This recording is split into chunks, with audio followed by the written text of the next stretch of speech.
So carrying on from the how we can be a good customer video, I thought I'd do one about what a good builder should do for you.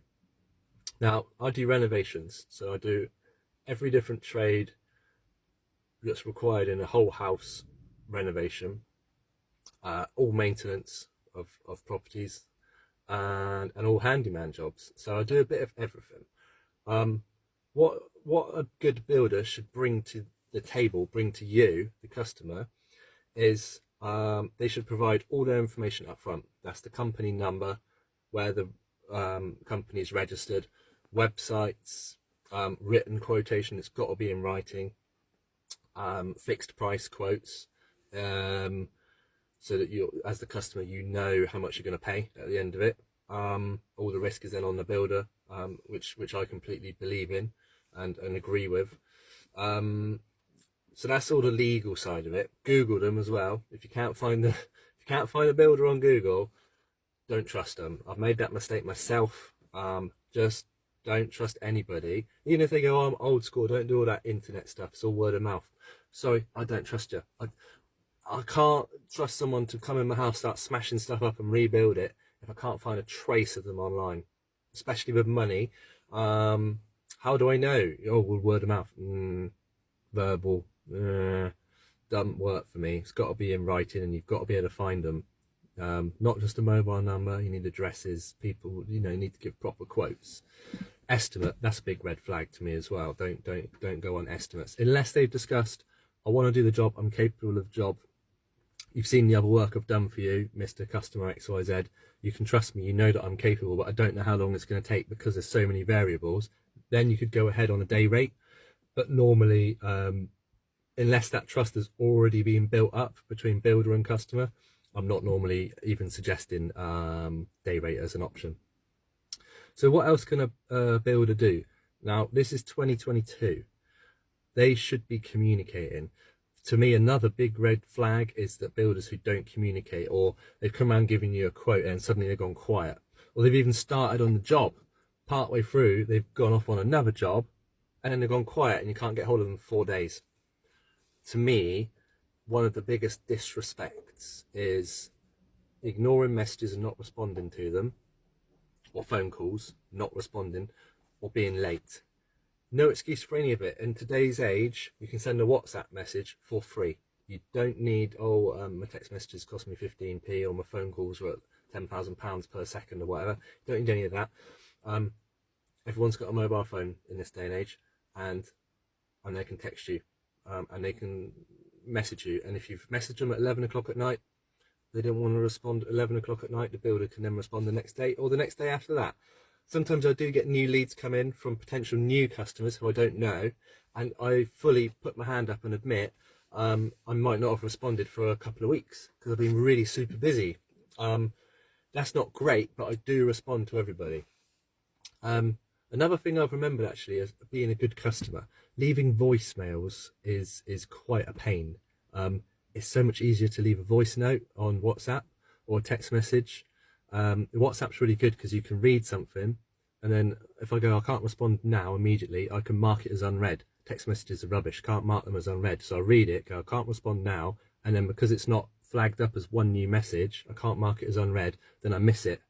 So emails, WhatsApp are best. Voicemail on phone is not very good, and text messages are old fashioned, they're out of date now, don't use them. So yeah, the builder needs to be communicating with you at the end of the day. I make no claims to be the best builder, the best carpenter, the best bathroom silicone man, or whatever you call it, best handyman. I make no claims to any of that. What I do promise is that I'll communicate with you, and to me, the communication, booking the job, communication during the job, after the job, is actually a massive factor.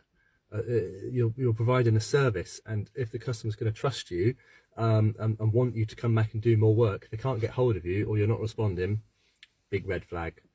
What else can a builder do? So treat your house with respect. Now, Now, they might be smashing out an old bathroom that you've inherited from the previous owners or whatever it is, in which case they go, oh, this is all bad and this is a bodge job. And you go, well, that's right, as the customer, that's why I got you in. So they're not slagging you off as such, and they're going to repair it and make it better. But treat your house with respect. Now, there will be dust, there will be mess on certain jobs, but then they can get the Hoover out. I've got a battery-powered Hoover for the little jobs that saves me getting the big Hoover out. Control of dust is a big deal. The amount of people I've had do work for me and then they just think they don't need to tidy up after themselves. Well, the place should look quite similar to how you did it. I mean, certain trades is going to be mess. Plastering is going to be a bit of mess. Painting, there might be a little bit, but then it should be protected with dust sheets. Building a blockwork wall, there's going to be some drops of bits of mortar, potentially going on your flower bed or your lawn or whatever's there. So there are certain things which are not realistic to do from the builder side, but they should be going to their best efforts to treat it with respect and keep the place neat and tidy. They should also be working in a safe way, not leaving tools where you're going to trip over them, or if where they're working is a bit like there's stuff everywhere, then they should just ask you to like keep your dog or your kids or whatever, or don't come over while a certain part of the work's going on, because their insurance doesn't cover you coming over and tripping over their tools that they haven't roped off an area or put cones to warn about. Other things that a builder can do, be polite, it's easy, a little bit of chat, you know, be friendly. I've mentioned communication. Smoking, again, it's just out of date now. Like, if they're going to smoke, they can smoke in your garden, that's fine, but then don't drop cigarette butts everywhere. I've had people come to my place, and I'm a tradesperson, I've got my van out the front, they know I'm a tradesperson, and they think that they can like fart and smoke in front of me, and I'm like, I'm the customer, mate. Why are you dropping? I've literally had people drop cigarette butts in front of me in my own garden, and I'm like, well, you ain't getting the job. I'll do it myself, or I'll get other people to come and quote. A builder should also quote. I remember a job I did four years ago. Needed a plumber and a gas engineer, new boiler, full renovation sort of thing. I contacted 16 companies. I think about 5 actually responded. The other 11 didn't even respond to say no thanks, which to me is like, why? It's just, I know you're busy, but just say no, it's not for me, or I'm busy, or whatever. Then out of the 5 that did, I think only 3 in the end actually even came to quote. So yeah, they just need, it's come back to communication really. What else should you expect from a builder? They should be prepared, they should be organised. If you've explained the job properly, you've explained any hidden things they might find, then they should arrive with the proper tools. Ideally, if it's small handyman jobs, I do quite a lot of,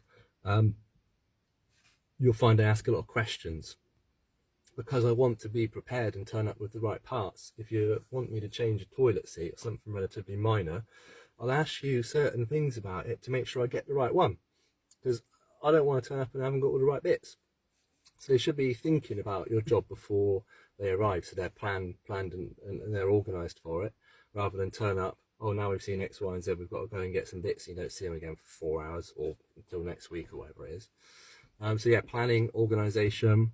They should coordinate any other trades. So if they say, yeah, I can do X, Y, Z, but I'll get ABC to come in and do these other bits for me, shouldn't be like big delays between, oh, we can't get hold of him. It's like, well, why didn't you plan that before you started the job? I've now got no bathroom, you ripped the old one out, now you need a plumber to do whatever bit it is that you can't do, and he's not available for 3 weeks. Should have planned that beforehand. Comes down to the deposit, customer paid a deposit, job's booked in. That means you're pretty much guaranteed it's all going to go, not like clockwork, but it's all going to go in synchronization together. It's all going to be coordinated. A lot of these things are not actually on the tools, hand, skill, job of it. These things are actually behind the scenes parts. These are mental parts. These are organisation, planning. These are what I call the academic side of it, the paperwork side of it. And these things in this day and age you should expect from a builder, whether it's programming or anything like that, or communication. All these apps, all these things are free. Like, I've got a Gantt chart program, didn't pay for it. Okay, I do use Excel and Microsoft, which obviously I pay for, and obviously I've got to pay for a phone. But a lot of the other aspect of what the builder should be bringing to the table is not difficult to get hold of nowadays. It's not even difficult to learn. Like phones and everything nowadays are so intuitive that like you can give it to a youngster, a baby almost. Like my kids are young and they can pick up and use a phone without reading the instructions. So there's no real excuse to not be up to date with this sort of thing.